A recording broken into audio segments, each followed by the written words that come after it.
It is a little cold. Yeah, that's true. And in the arena. Get random gusts.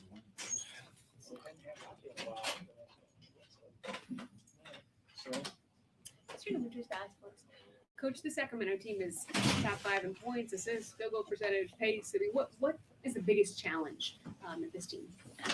I mean, the tempo that they play at, and how different they can play consistently, right? Like they can play a lot through De'Aaron Fox, and then they can also play a lot through Sabonis, and both of those guys present different problems. When you have the ability to put the ball in your big guy's hands in space, it puts bigs in uncomfortable positions. His ability to pass, play the dribble handoff game, all those things make it difficult for you because it creates so much spacing. And then obviously the speed that De'Aaron Fox plays with, and their bench as well, Monk coming off the bench. So they've got a deep team and a well-balanced team. And it's, difficult to pick one of those things to take away because they can hit you with the other. So I think they're disciplined, they're well coached for sure. So we'll see what happens. In what ways has Darius shown his aggressiveness this year even more than last season? I think he's trying to set the tone every single night. It's a pretty interesting dynamic with him and Donovan in the backcourt, like how they continue to push one another to get better.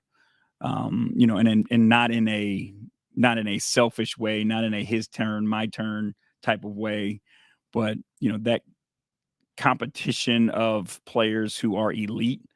It's like when you see someone doing something special, it drives you to want to do more. And I think we've seen that throughout the year. Chris Fedor, Cleveland.com. Hey, JB. What's up, Chris? What happened to Kevin's back? Is it something that's concerning long-term, or is it just a short-term thing? We'll see. I don't expect it to be a long-term thing. But again, we're always patient with guys. And we're in no hurry to rush a guy who's working on something back. And then we talked a little bit yesterday about your relationship with Mike Brown. Is there something specific that you have taken from him, whether it comes to culture building, X's and O's, managing personalities, that has resonated with you throughout your career? The most important thing is how hard he works. And this is, again, something that, like, I worked with him as an intern when I was in high school in my dad's video room. He had a sleeping bag underneath the desk and would literally sleep in the film room, just because he wanted to make sure that he got the job done and he was never rushed. And this wasn't, how you break down film now. This was like deck to deck, VHS tape, so it wasn't an easy task for him to do. But, he worked extremely hard and was extremely disciplined to make sure that everything was done right. Like, you never would find an error in his work. And that stood out to me at a young age. Spencer Davies, basketballnews.com. The stuff that Evan showed offensively when Jarrett was out, are there ways to implement that when Jarrett's back and getting him more involved on the offensive end earlier? Yeah, it has to be. And that's, on me as a coach, right? Running more things to get him the ball. That's on his teammates to get him the ball in his spots.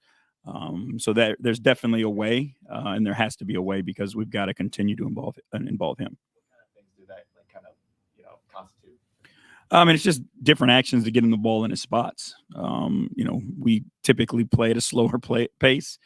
So we do call, more sets than most teams do, and just diversifying those sets. And then when we're in our flow, diversifying who's in the action. It's so easy and natural for JA to be in the action, typically because you want the opposing team's 5 in the action, because, they have a harder time defending and guarding, smaller guards. So, we just have to do more to get him involved, but that's definitely a focus of ours. Joe Barton, The Athletic. How did Donovan do at shoot around today? He didn't do a lot.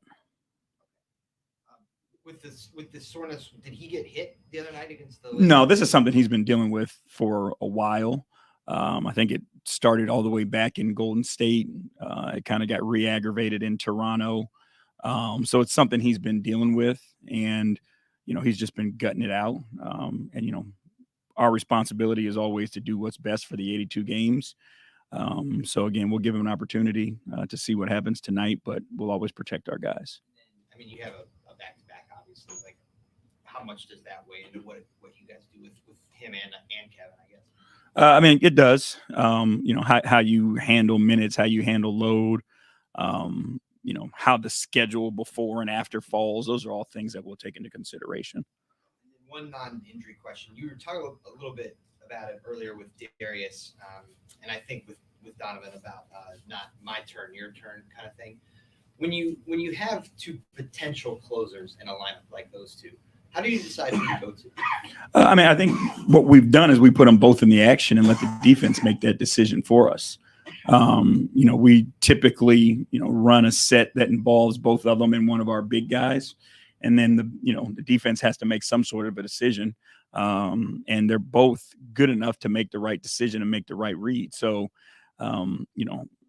it's a much more difficult thing to defend because, you are worried about all those guys. So that's where we typically go.